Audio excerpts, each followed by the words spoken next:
We remain steadfast in our commitment in delivering local news that matters, stories that inspire, enriching the lives of Filipinos in the Philippines and across the globe. This is your GMA Regional TV. Buong puso para sa Pilipino.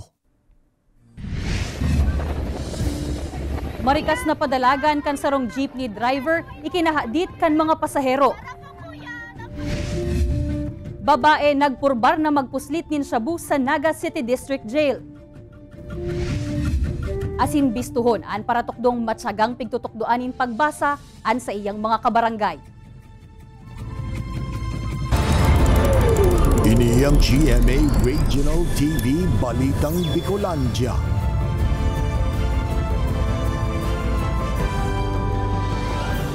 Diyos maray na hapon mga kapuso. Uni na ang Balitang Bicolandia. Hatod mi ang pinakadarakula asin pinakabagong mga bareta sa Kabikolan. Kami ang tropa nin katotohanan. Mahatod nin mga baretang mayo nin pigkikilingan, mayo nin pigpoprotehiran. Live halidig di sa GMA Complex sa Naga City. Sa ngaran ni Kate De Lovieres, ako po, si Jessica Kalinog.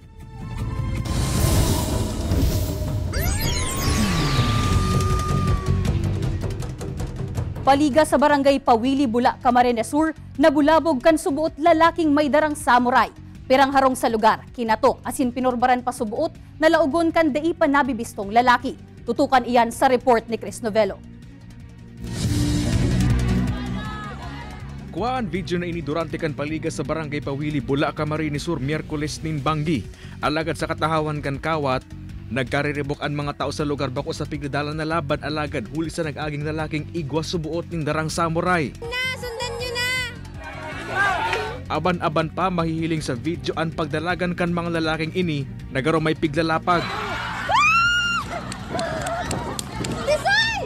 Antes mangyari ang insidente, may nanotoran subuot na lalaki may darang patarom na nagtuktok sa pirang harong sa lugar asin hinumaan ang mga residente. Di nakatindog lang.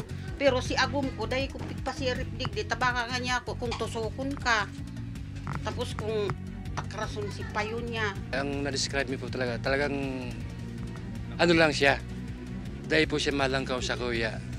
Pero dakula po si awak niya. Bukas siya mayong mado. Tapos kulot ang buhok. Huli sa nangyari nagwalat ininitakot asin paghandal sa mga residente kan barangay.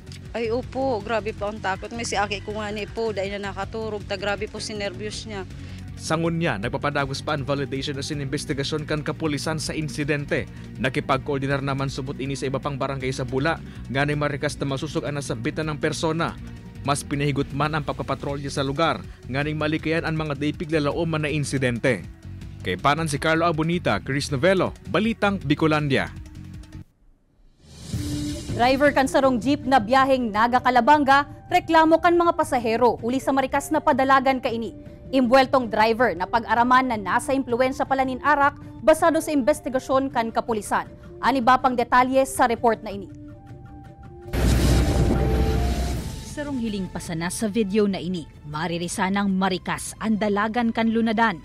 Ang sarong pasahero na nakasakay sa inutan, napapakiling na sa iba pang nakasakay sa likodan, hasta aban-aban pa.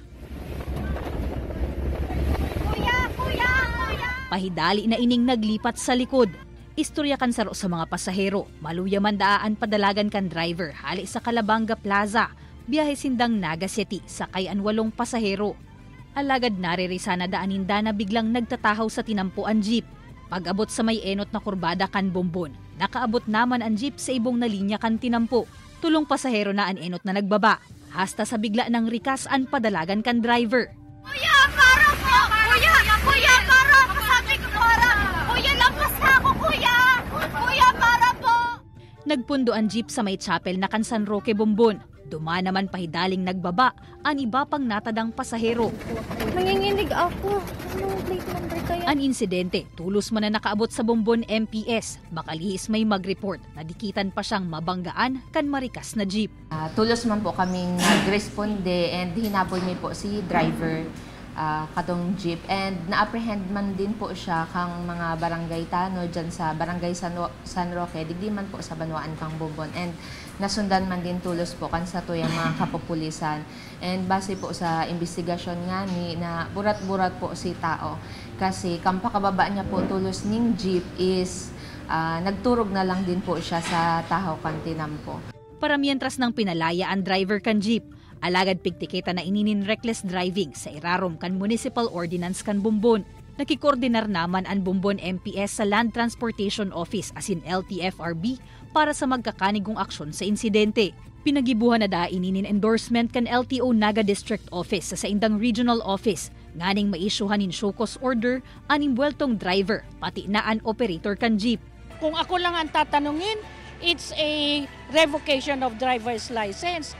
Kasi definitely, since sila baga nagda-drive ng public utility vehicles, dapat zero alcohol. Iimbestigaran pa man ang nangyari. Alagad lugod, maging pagirumdum naman da ini sa gabos ng mga motorista na day na nanggad magmaneho kung nakainom na. Padagos man na pigpupurbarang kung ananin pahayag kan GMA Regional TV Balitang Bicolandia, anlado kan nasambitan ng driver. Kaibanan si Gerald Gandia asin Jovel Obiso, Jessica Kalinog, Balitang Bicolandia. Department of Health nakapagtala nin 21 kumpirmadong kaso nin pertussis sa Bicol Region. Ang mga health worker may abiso sa mga magurang nganing malikayan asin maagapan ang pagkakaigwakan helang kan sa indang mga aki. Aramon iyan sa report na ini. 15 clinical cases, asin anom na laboratory-confirmed cases nin pertussis o whooping cough ang nairehistro kan Department of Health Bicol Center for Health Development sa 4 na probinsya sa Bicol Region. Pinakadakol na kaso nin pertussis ang naitala sa probinsya nin Camarines Sur na may 9 cases, saro sa mga ini ang binawian nin buhay. Dayman subuot na ibitara ni Mami Nerissa kan Barangay Suwa, Kamaligan na maghandal kan maaraman ang pagkakaigwanan nin pertussis cases sa rehiyon. Kumpleto man sa bakunan sa iyang 1-year-old na aki, alagad piglilikayan niyang magkaabo ini. Dapat data para pabalado nyo niya ng aki, tama, sobrang init. Sigun sa barangay health worker na si Marieta, pag sobrang init, grabe man kun maggaanot ang mga aki, asin kun maalanganin gaanot, posibleng abuhon. Advice po may sa mga magurang na in case naigwang symptoms of pertussis, araw kayo nag-aabo, lalo especially sa mga aking saradit, agad magduman sa health center po, ma'am. Kung duwang aldaw o labi pa na day nawawaraan abo, importante daan na mapacheck upan na an aki. Fully immunized child man daan haros gabos na aki sa saindang barangay. Pigian kami narman kan DOH ang mga magurang na aramon ang vaccination status asin routine immunization schedule kan sa indang mga aki. Taan pagpapabakuna, iyo daan pinaka-epektibong paagi nganing makalikay sa pertussis. Kaibanan si Jovel Obiso, Jessica Kalinog, Balitang Bicolandia. Transport sector sa bilog na Pilipinas nagpaplanong magkondusir nin 2 aldaw na transport strike sa masunod na semana. Alagad sektor kan transportasyon digdi sa Bicol Region magpartisipar daw. Aramon iyan sa report ni Chris Novello. Sa Lunes, Abril 15, plano kan grupong Manibela asin Piston na magkondusir ng nationwide transport strike. Alagad ang pirang super sa Camarines Sur day pasubot syerto kung makikisumaro sa 2 aldaw na untok pasada. May maman pong abiso sa muya kaya kung may strike o dahil. Siyempre, co-op kami. Wala pa. Sa ngayon, wala pa. Alagad maski mayo pang kasiguraduhan ang mga super sa Camarines Sur, may mga pasahero na nangangapoda na dahil dagos ang planong strike. Dahil hindi pagdagos, ikirak mo lang mga estudyante. Uda kaya service manoy. Ang nilulutong nationwide transport strike poon sa Lunes, pagpapahiling subutin pagkadismayakan transport group sa pahayag ni Presidente Bongbong Marcos na mayo ng extension ang PUV consolidation na nakatalang matapos sa Abril 30. Once kasi po na-approve na, nababaan na kayo ng COC, yung Certificate of Consolidation, meron na po kayong, halimbawa, inisyo na kayo ng COC, yung mga pangalan po ng mga individual operators, mawawala na po doon. Pangalan na po yun ng kooperatiba, korporasyon na nasalihan nyo. Kaibanan si Carlo Abonita, Chris Novello, Balitang Bicolandia. Sarong maestro sa Bulan Sorsogon, pigbiliban huli sa pigtutukdo o pagtutukdo kaini sa mga kaakian sa saindang barangay nganing makanood na magbasa. An sa iyang istorya, aramon ta sa report na ini. Huli sa kadakol paman giraray ng mga estudyante ang nadidipisilang magbasa. Ini ang nagtulot sa sarong high school teacher na voluntaryong magtukto sa mga kaakian sa saindang barangay sa San Isidro, Bulan Sorsogon. Pigigibo niya ini tuyong Sabado asin Domingo para dai maapektaran ng oras kan klase kan mga ini. Inaapod ni Teacher Roland como tara magbasa kitaan sa iyang sadiring programa. Asin huli sa kakulangan sa budget, pigigibo sa nanindaan kada session sa irarom kan mga puunin kahoy para maski papaano, mapresko ang lugar urog na ngunya na mainit ang panahon. Napansin ko rin sa karamihan ng mga estudyante ko, hindi sila marunong magbasa. Kaya sabi ko, gumawa ko ng isang programa na gagawin ko sa isang barangay o community reading program. Labi man ang pasasalamat kan mga magurang na natutukdoanin libre ang saindang mga aki. Puon subuot kan pigibo ini ni Teacher Roland, maski pa paano mas nahilingan nindanin interes na maglaog sa eskwelahan ang mga estudyante. Nag-improve naman po siya nung ni Sir Macario. Nagkaroon siya ng sa pag-eskwela, tsaka sa pagbabasa. Kasi malaking tulong yan lalo na sa programa ng gobyerno, di ba, na dapat matutong magbasa yung mga estudyante. Pigsyerto man ni Teacher Roland na hasta sa kaya niya, padagos niyang tatabangan ang nasambitan ng mga aki. Daiman subuot sang 2% na makabasa tulos ang mga ini. Alaga daw padikit-dikit na makanood, dakulang kaugmahan na para sa iya. Ini si Rosie Nieva, Balitang Bicolandia. Ini ang GMA Regional TV Balitang Bicolandia.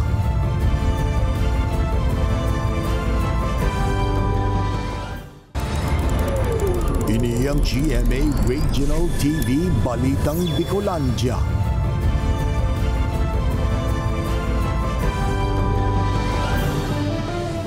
Saro na namang panibagong paghiro sa presyo kan mga produktong petrolyo ang nakaambang ipautob sa masunod na semana.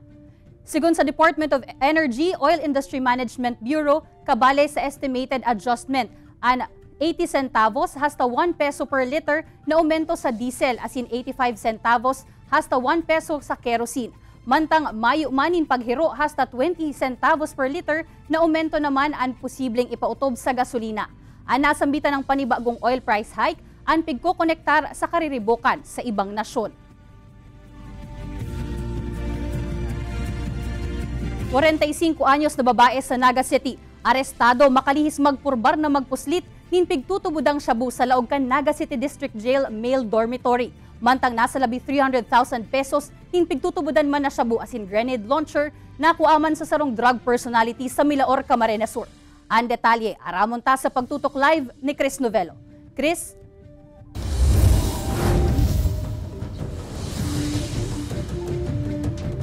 Jessica, sa may Civic Center subot inabot kanday pa nabibistuhang persona ang sarong bagay na nakapatos sa masking tape na pinagdudahan kan security personnel kan BJMP Naga City District Jail Male Dormitory na kalauna na diskubre na may nakaiklong palan nin pigtutubudang shabu.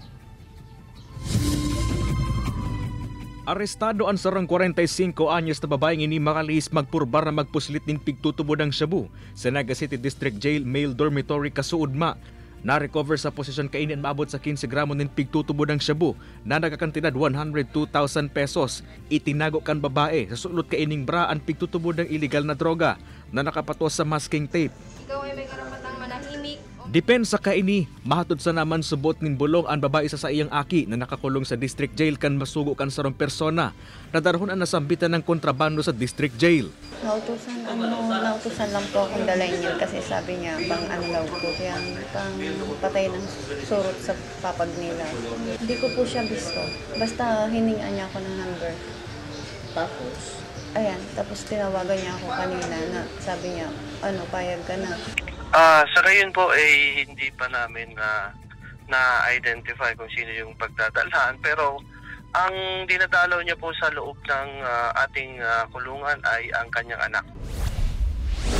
Arestado man ang sarong babae makalisang ginibong buy-bust operation kan mga otoridad sa Barangay Tarusanan, Milaor, Camarines Sur, Kasubanggi.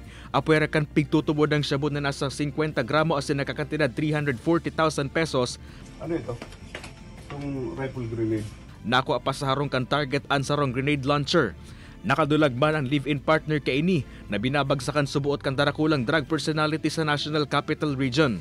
Accordingly, kumukuha sila ng illegal drugs from the NCR. At there are unconfirmed reports na may mga personalities na nasa gobyerno ang nagbabagsak sa kanila ng illegal na droga. So that is part of our backtracking investigation to uncover who are these personalities.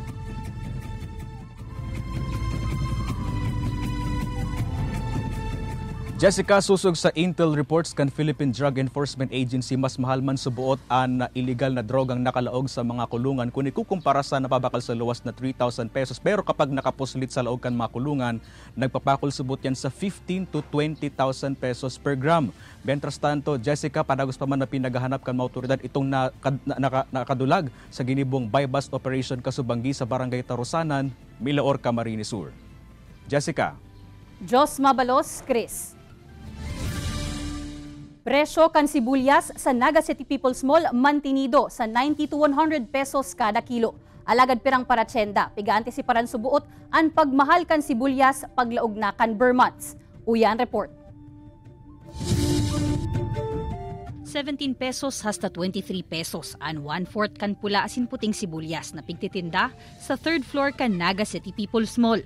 An kada kilo, mapatak ni 90 hasta 100 pesos. Sa nganyan ka po, dagsa po nganyan sibuyas kadakol, kaya mas mura-mura nganyan. Alagad arog kan taon-taon na nangyayari. May posibilidad man da agiraray na magmahal ang sibuyas paglaog kan Hunyo o kaya sa Vermonts. Kasi tig-raralog na po kaya sa storage ang mga sibuyas, tigi-stock na po. Kasi tapos na po ang anihan kang sibuyas. Depende pa man subuot ini sa magiging sitwasyon sa mga masunod na bulan. Yaon man ang posibilidad na mamantinir sa naan presyo ngunyan. Pero Sinda Francis, nagpapasiguro naman daang dagdag na bags nin sibuyas na pigkukuasa sa indang mga supplier sa norte. Dati mangyari, pero nagkukuha kami paano kung magbigla talagang mahal. Kaya yan. Nagpasiguro na ba? Pasiguro kami permit. Kaya ko lang kinuha kami. Hababa man ang presyo kan sibuyas ngunyan, asin magayon ang supply. Maluya man daan barakalan. Dara kaya kan init kan panahon. Dai naman daan nagsasakat pa sa 3rd floor an mga parabakal. Kaya ang pangadjion kan mga paratsenda. Apwera sa dai na magkaproblema ang supply, matapos naman ang labing init kan panahon. Kaibanan si Jovel Obiso, Jessica Kalinog, Balitang Bicolandia.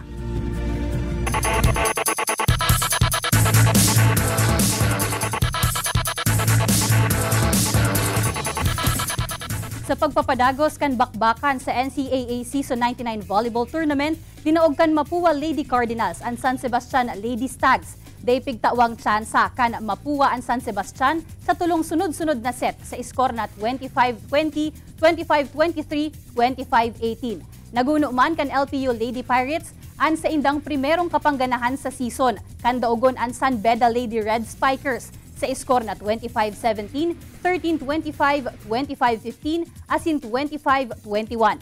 Mantang igina naman kan Letran Lady Knights, ang kawat kontra sa Arellano Lady Chiefs matapos ang apat na sets, 16-25, 25-17, 25-17, asin 25-17. Ang tabayanan ang nagiinit pang mga laban sa NCAA Season 99 Volleyball Tournament sa aga, Sabado, April 13, 9:30 a.m. kung saan mahampangan sa Game 1 ang Perpetual Lady Altas asin Letran Lady Knights. Asin sa Game 2, 2:30 p.m. ang Arellano Lady Chiefs asin Mapua Lady Cardinals. Ini ang GMA Regional TV Balitang Bicolandia.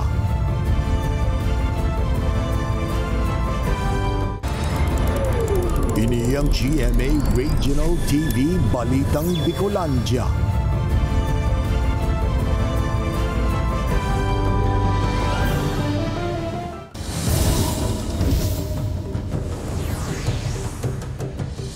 Hanging footbridge na nagkokonektar sa UWAS asin Ligao City, pigbukasana sa publiko. Uyan report. Labian kaugmahan kan mga residente kan Barangay San Jose sa Banwaanin Uwas Albay. Makalis kaya ang haros 18 taon na pagsasakripisyo, dagos na pigbuksan sa publiko ang hanging footbridge na ini na nagkukonektar sa Uwas asin Ligaw City. Sa laog kaya ka nasambitan ng mga taon, nagbabalyo ang mga residente sa salog para makapasiring sa nasambitan ng syudad. Mas magiging madali naman sa mga estudyante ang paglaog sa saindang mga eskwelahan as hindi nakaipuhang mag-absent tuyong maraot ang panahon. Di po nakabalyo, nag-absent po, kaya po minsan excuse po kami, minsan absent. Apora kay ni mas madali naman ang paglaog sa trabaho kan mga residente, asin mas accessible na ang pagtara sa mga pasyente sa Rural Health Unit o ospital. Ang nabinisipasyaran po ni mga 900 plus po na beneficiary kan constituents ko. Arag po nung may inatake di sa barangay na mo, imbis na pong makuan pa nung maagapan pa po subway, di manlugod po nagapan ta. Labing palabo po so tubig.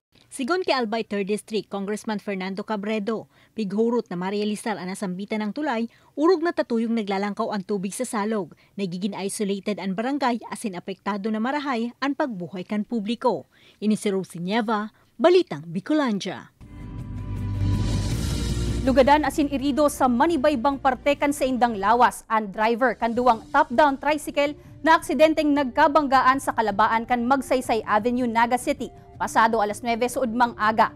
Sa kusog kan impact, haros 10 minuto subuot na nawaranin malay ang saro sa mga driver. Tulos man na idinara sa ospital ang duwang driver. Sa inisyal na investigasyon kan Naga City Police Office Station 6, nagluluwas na nasagi subuot kan nakasunod na truck ang saro sa mga top-down. Nakaabot ini sa ibong na linya kan tinampo, asin duma naman nabangga kan pasabat na top-down. Sa presente, pigahalat na sa naman kan kapulisan kung sasaangatan nin reklamo ang driver kan truck. May kasunod lang ako na tricycle kanina.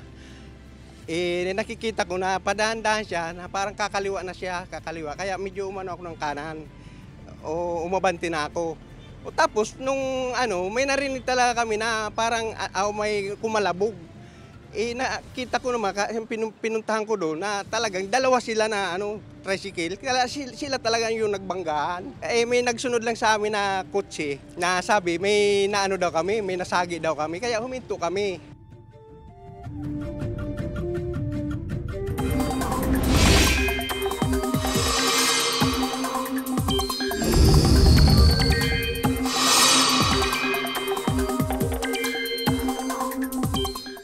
Mga kapuso, mating-mati na banindo ang init.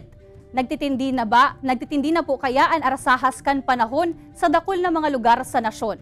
Asin sigun sa pag-asa, mapadagos ang pagdanay kan easterlies hasta sa masunod na bulan. Iyan ang warm and humid na duros gikan sa kadagatang Pasipiko na nagiging dominant weather system tuyong tig-init o dry season. Alaga day pa man pigahali ang tsansa nin uran sa pirang lugar.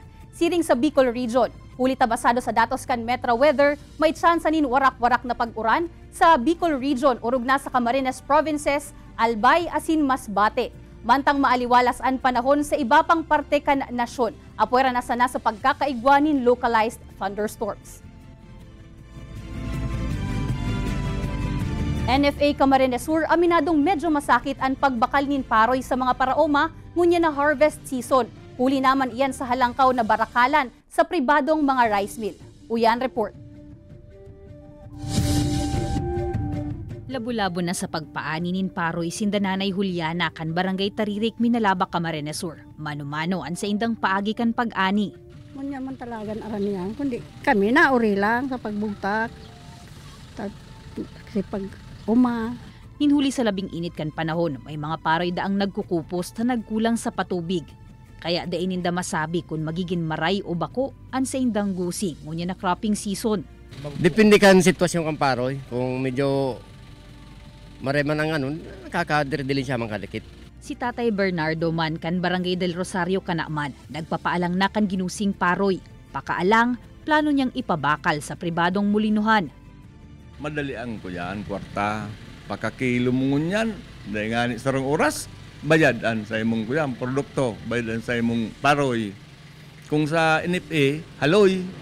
Ininganidaan sa mga angat sa National Food Authority o NFA Camarines Sur sa nakalihis na haros 2 taon. Mas dakol na mga paraoma ang pigpipili na magpabakal kan sa indang gusi sa mga trader o pribadong rice mill. Lalo na dito sa Kamsur kasi pigdala magtalaga kan traders ang samuyang price. So nagbabakal kami ng paroy at 23 for dry. So sa inda 26. So day kami makakompete. Every time na naglalangkaw kami, nalangkaw din sinda. Pigaprobahan naman ka National Food Authority Council ang mas halangkaw na buying price para sa paroy. Babakalon kan NFA nin 23 to 30 pesos an alang asin malinig na paroy na dating 17 to 23 pesos na kada kilo.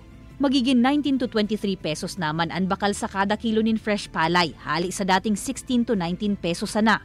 Pigahalat pa man na maibabaan guidelines para sa implementasyon kaini. Naglalao man NFA na sa mas halangkaw na buying price. Matatampadanan ninda ang presyohan kan mga rice trader asin mas dakol na mga paraoma ang magpabakal kan sa indang gusi sa NFA. Nganing masyerto ang bastanteng buffer stock sa bilog na nasyon. Kaibanan si Gerald Gandia asin Jovel Obiso, Jessica Kalinog, Balitang Bicolandia.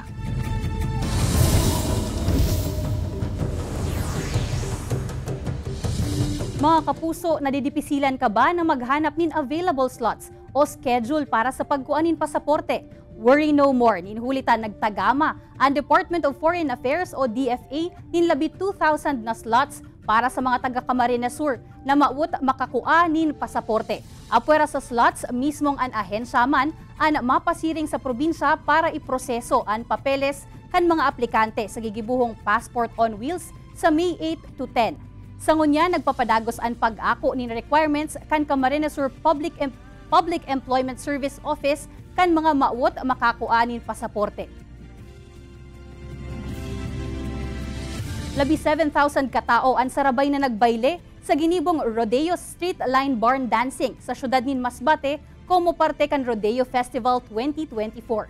Sigun sa organizer, obheto kan aktibidad na mas maipabistoan Masbate bako sa Como Rodeo Capital ka nasyon alagad para makapagkrear nin record holder sa kinaban. Naglalao man ang grupo na maaabot ninda ang 10,000 na mga partisipante sa masunod na taon. Nagpasalamat man ang lokal na gobyerno sa mga magurang, mga estudyante, mga paratukdo, asin sa Department of Education sa itinaong suporta, nganing magin matrayumpo ang nasambitan ng aktibidad.